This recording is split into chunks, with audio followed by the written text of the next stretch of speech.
အားလုံးပဲမင်္ဂလာပါခင်ဗျ။ The Corolla ကနေပြန်လည်ကြိုဆိုလိုက်ပါတယ်။ University of California ကလေးလာချက်တစ်ခုအရ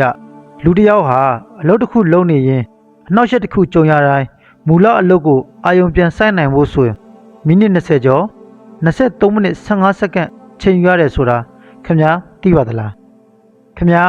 ဖုန်းတစ်ချက်ကြည့်လိုက်တိုင်းခင်ဗျာရဲ့အဖိုးတန်တဲ့အချိန်တွေနဲ့မကပဲအုံတော်ရဲ့လှုပ်ဆောင်နိုင်စွမ်းမှာပျက်စီးသွားတာပါ။ဒီနေ့မှာတော့အာယုံစိုက်မှုကိုဘယ်လိုပြန်ရယူမလဲဆိုတာကဘာကျော်သုတေသနတွေနဲ့အတူဆွေးနွေးသွားပါမယ်။ Multitasking အလုပ်တွေတစ်ပိုင်းနဲ့လုပ်နိုင်တာကောင်းလား။ Stanford University ကသုတေသီတွေတွေ့ရှိခဲ့တာကတော့လူတွေဟာအလုပ်အများကြီးကိုတစ်ပိုင်းနဲ့လုပ်နိုင်တယ်လို့ထင်ရပေမဲ့တကယ်တမ်းမှာတော့အုံနောက်ကတစ်ခုနဲ့တစ်ခုကြားအလွန်မြန်တဲ့နှုံးနဲ့ကူးပြောင်းခြင်းပဲလုပ်နေတာပါ။ဒါဟာအုံနောက်ကိုအလွန်အမင်းပင်ပန်းစေပြီးIQ ကို10မိုက်ခန့်အထိယာယီကျဆင်းစေပါတယ်။ဒါကြောင့်တစ်ချိန်မှာအလုပ်တစ်ခုတည်းကိုပဲအာရုံစိုက်ဖို့ပညာရှင်တွေကတိုက်တွန်းထားပါတယ်။ Deep Work ရဲ့စွမ်းအား Deep Work ဆိုတာကအာရုံစိုက်မှုအပြည့်နဲ့အနှောက်အယှက်မရှိဘဲလုပ်တဲ့အလုပ်ပုံစံကိုဆိုလိုတာပါ။အဲ့ဒီလိုလုပ်နိုင်ရင်ရည်သွေးမြင့်တဲ့ရလဒ်ထွက်လာပြီးအချိန်တိုတိုနဲ့အလုပ်များများပြီးစီးနိုင်ပါတယ်။ ကွန်ပျူတာဆိုင်းရဲ့ပါမောက္ခခါနီယူဖော့ရဲ့ Deep Work ဆိုတဲ့ theory အရခေတ်သစ်စီးပွားရေးလောကမှာတန်ဖိုးအရှိဆုံးလူသားတွေဟာခက်ခဲတဲ့အကြောင်းအရာတွေကိုအချိန်တိုအတွင်းသင်ယူနိုင်ပြီးအရည်သွေးမြင့်ရလဒ်တွေထုတ်ပေးနိုင်သူတွေပါ။ဒါကိုလုပ်နိုင်ဖို့ဆိုရင် distraction free concentration လို့ခေါ်တဲ့ဘာနောက်ရှက်မှမရှိတဲ့စူးစိုက်မှုလိုအပ်ပါတယ်။သူကအလုပ်လုပ်နေစဉ်မှာ social media နဲ့ notification တွေကိုလုံးဝဖြတ်တောက်ထားဖို့အကြံပြုထားပါတယ်။ Flow state theory မီဟာလိုင်းချစ်စံမီဟာလိုင်းကိုFlow theory ကိုဖော်ပြခဲ့တဲ့စိတ်ပညာရှင်အဖြစ်လူသိများပါတယ်။ Hungary မှာမွေးဖွားပြီး American စိတ်ပညာရှင်တစ်ယောက်ဖြစ်ပါတယ်။ Positive psychology အပြုသဘောဆောင်စိတ်ပညာအကြောင်းရေးသားတဲ့ရေးပါတဲ့ပုဂ္ဂိုလ်တူပါ။လူဘဝမှာ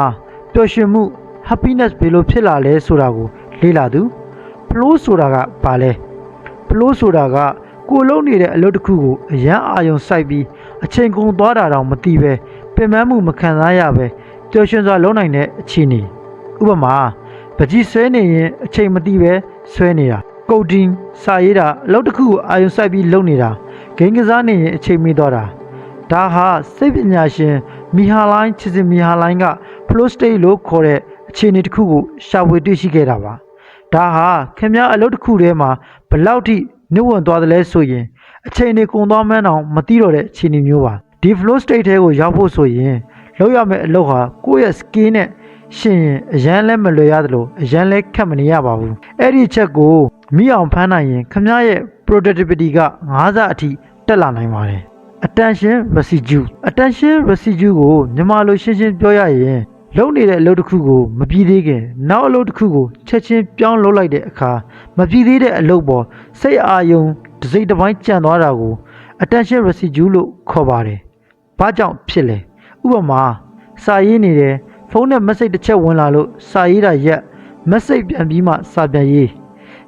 တဲ့အချိန်မှာစိတ်ထဲမှာ message ကိစ္စပြောထားတဲ့တွေကမထွက်သေးဘူး။ဒါကြောင့်အာယုံစူးစိုက်မှုပြည့်မလာတော့ဘူး။အဲ့ဒီလိုစိတ်အာယုံအကျွင်းကြံကိုပဲ attention residue လို့ခေါ်တာပါ။အကျိုးဆက်တွေအလုပ်ခါနှေးသွားတယ်အမှားများလာတယ်စိတ်ပင်ပန်းလာတယ်အာယုံမဆိုင်နိုင်တော့ဘူးလို့ခံစားရတယ်။ဒီနေ့ကစပြီး attention residue ကိုရှောင်ရှားပါအလုပ်တစ်ခုကနေနောက်တစ်ခုကိုချက်ချင်းမကူးပါနဲ့အလုပ်တစ်ခုပြီးသွားတိုင်း3မိနစ်လောက်မျက်စိမိပြီးအသက်ပြင်းပြင်းရှူပါဒါဟာအရင်လောက်ကအာယုံတွေကိုရှင်းထုတ်ပြီးနောက်အလုပ်အသစ်အတွက်အုံနောက်ကိုအစင်းသစ်ဖြစ်စေတယ်လို့စိတ်ပညာရှင်တွေကဆိုပါတယ်။အာယုံစိုက်မှုဆိုတာကြွက်သားတစ်ခုလိုပဲ